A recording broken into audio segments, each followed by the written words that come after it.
सारी चिंताएं दूर कर देगी भगवान श्री कृष्ण की ये कहानी। किसी ने बड़े कमाल की बात कही है कि जीवन के रण में खुद ही श्री कृष्ण और खुद ही अर्जुन बनना पड़ता है। रोज अपना ही सारथी बनकर जिंदगी की महाभारत से लड़ना पड़ता है।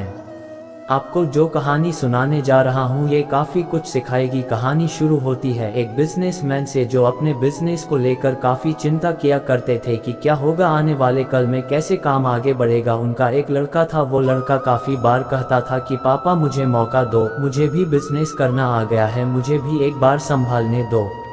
लेकिन वो व्यक्ति कभी मौका नहीं देता था बच्चे को। एक दिन इस बिजनेसमैन को दिल का दौरा पड़ा, हार्ट अटैक की वजह से हॉस्पिटलाइज्ड हुआ, अस्पताल में भर्ती था। बच्चा दौड़ करके पहुंचा, देखा कि पापा एडमिट है। डॉक्टर्स ने कहा कि अब थोड़ा पहले से ठीक है, धीरे धीरे रिकवर होंगे। इस लड़के ने अपने दोस्त को कॉल किया कि भाई आजा, मेरे पापा एडमिट है। और वो दोस्त आ गया। उसने पूछा क्या हो गया पापा को, सारी बात हुई।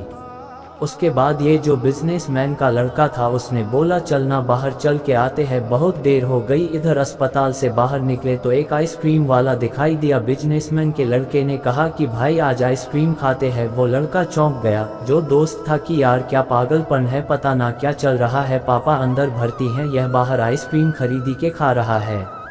उसके बाद खाने लगे तो वो जो दोस्त था उससे रहा नहीं गया। उसने पूछ लिया इस लड़क से कि भाई समझ नहीं आ रहा है तुम्हारे बिजनेस का क्या होगा आने वाले कल में, तेरे पापा एडमिट हो गए हैं, उनकी तबीयत ठीक नहीं है, दिल का दौरा पड़ा है, हार्ट अटैक हुआ है, तो यह आइसक्रीम खा रहा है, मुझे समझ ही नहीं आ रहा है। उसने जो बात कही वह ध्यान से सुनी। उसने कहा कि मुझे मालूम है, तो ये सोच रहा हूँ कि मेरे पापा एडमिट है और आइसक्रीम चल रहा है नहीं। मैं भगवान श्री कृष्ण का बहुत बड़ा भक्त हूँ और उनकी दो बातें हमेशा जिंदगी में याद रखता हूँ। पहली बात जो हम सबको मालूम है कि काम करना है, फल की चिंता नहीं करनी है, तो जो होगा देखा जाएगा, अपने काम पर फोकस करूँगा, बिजनेस भी अच्छा चलेगा। दूसरी बात, मैं तुम्हें एक कहानी सुनाता हूँ, समझ में आ जाएगी। भगवान श्री कृष्ण की जो पत्नी थी माँ रुक्मणी, इनका विवाह हुआ तो जो बड़ा बेटा हुआ उसका नाम प्रद्युम्न था। और प्रद्युम्न के जन्म के 10 दिन बाद ही प्रद्युम्न का अपहरण हो गया। छोटे बच्चे का माँ रुक्मणी नाराज रहने लगी,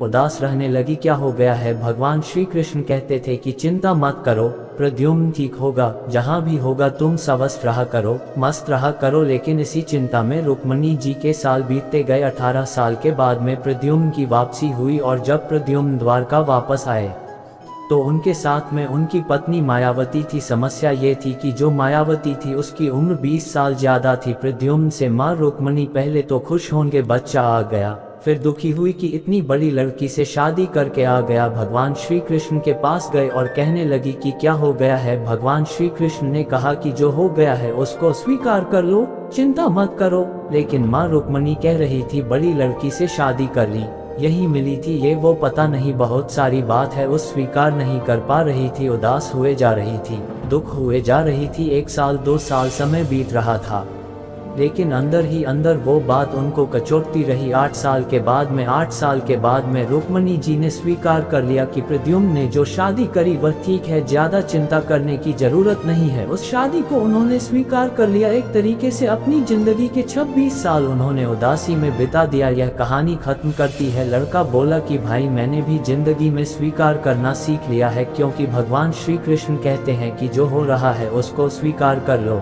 जिंदगी अपने आप सहज हो जाएगी। सीख देने वाली कहानी। किसी ने बड़े कमाल की बात कही है कि जीवन के रण में खुद ही श्री कृष्ण और खुद ही अर्जुन बनना पड़ता है। रोज अपना ही सारथी बनकर जिंदगी की महाभारत से लड़ना पड़ता है। सारी चिंताएं दूर कर